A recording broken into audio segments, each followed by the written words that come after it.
Welcome to Leading Under Pressure, a podcast brought to you by Nubanti Consulting. This podcast explores what it means to lead when everything's on the line. This episode is a part of our First 48 series focused on what leaders can do in the crucial 48 hours following a crisis or some type of organizational disruption.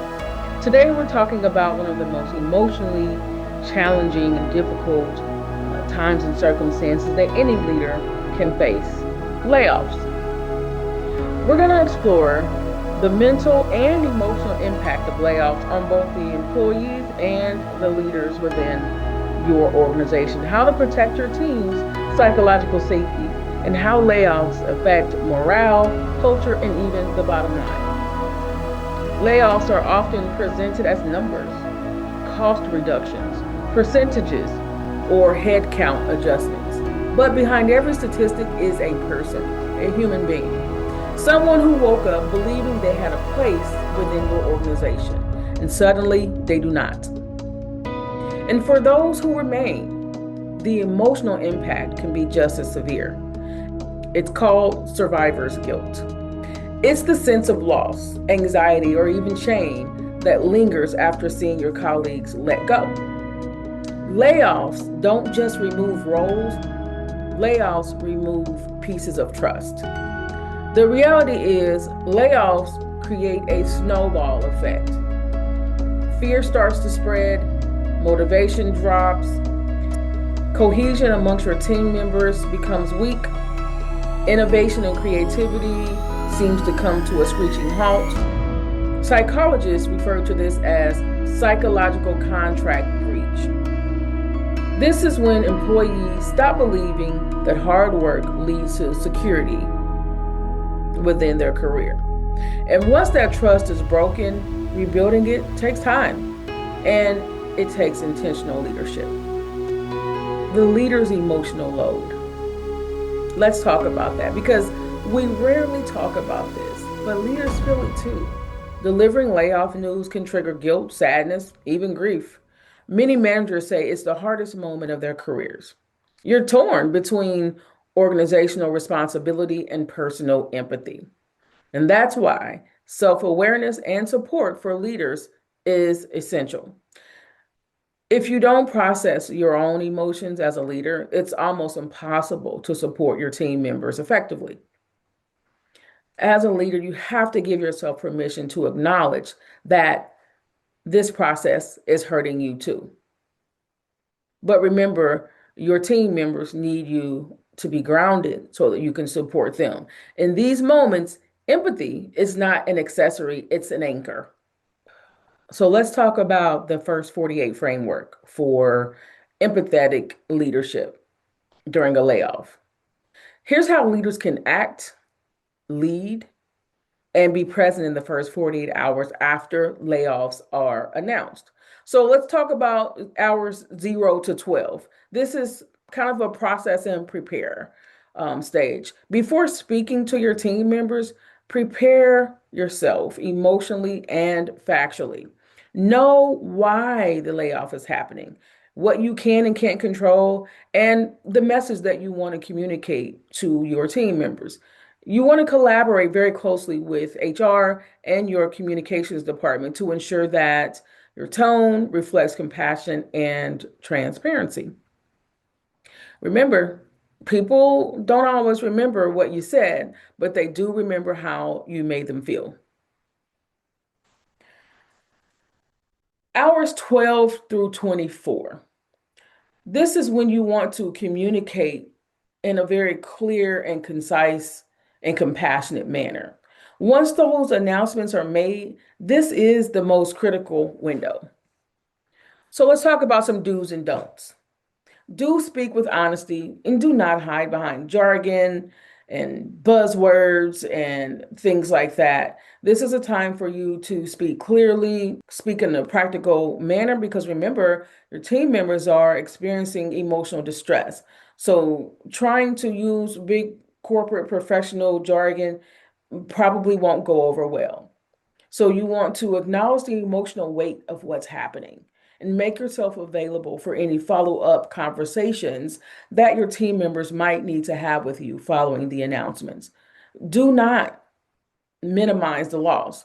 Pretend that everything is fine or rush back into business as usual mode.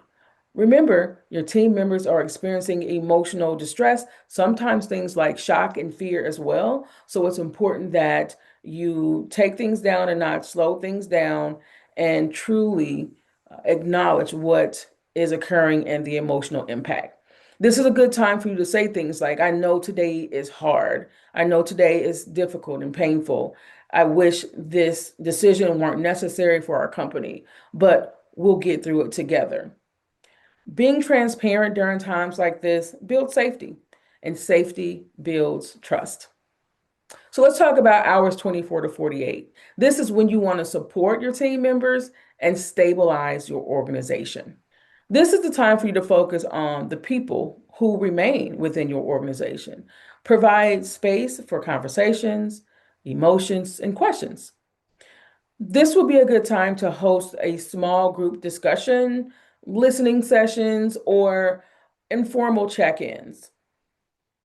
This is a really good time to reassure your team members that it's okay to grieve and that the team's feelings are valid.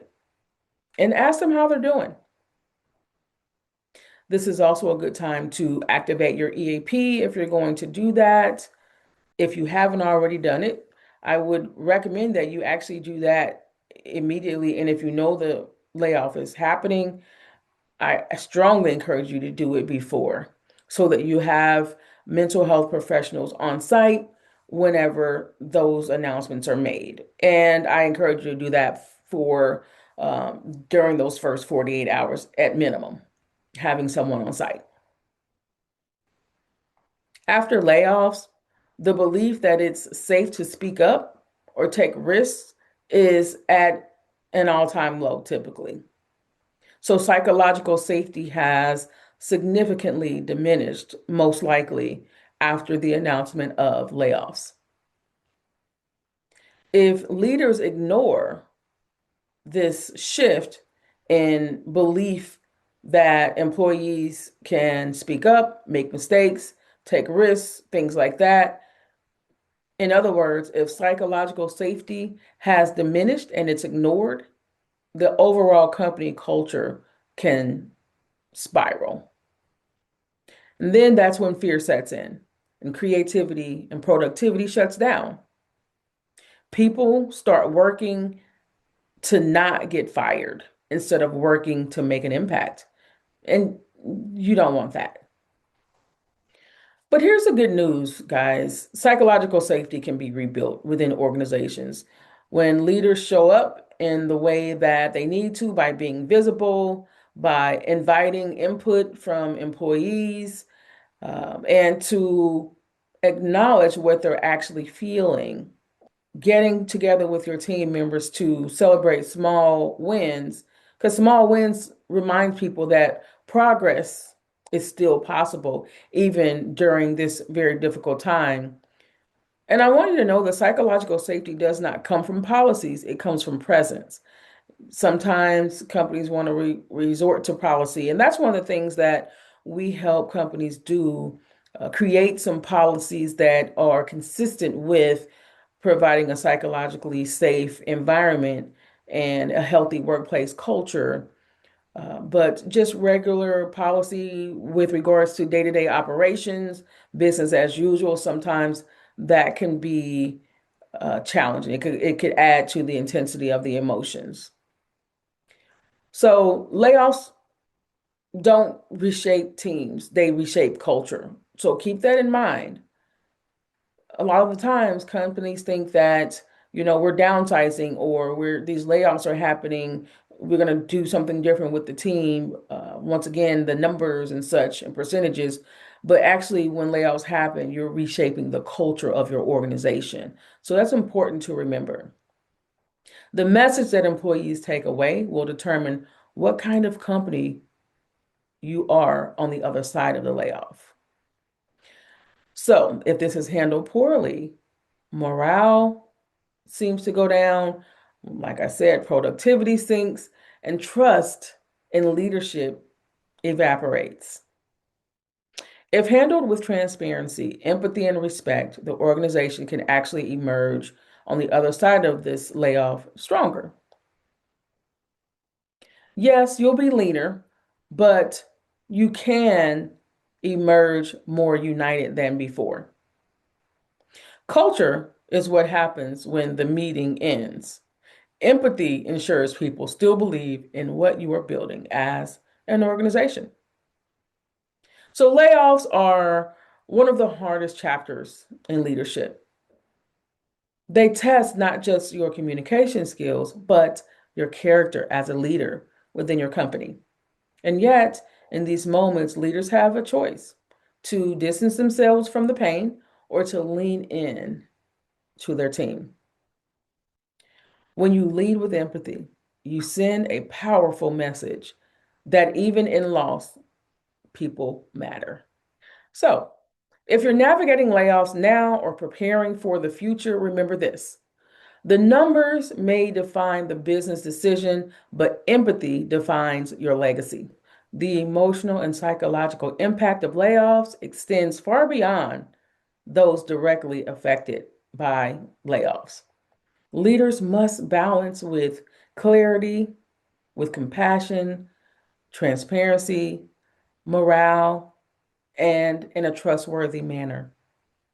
The first 48 framework offered by our podcast, Leadership Under Pressure, offers a roadmap for empathetic and strategic leadership during difficult times.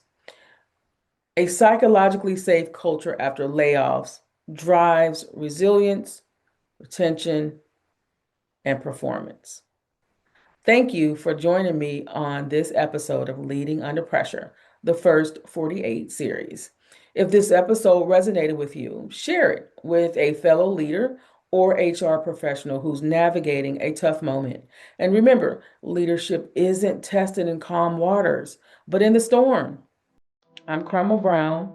Stay human, stay calm, and lead with empathy.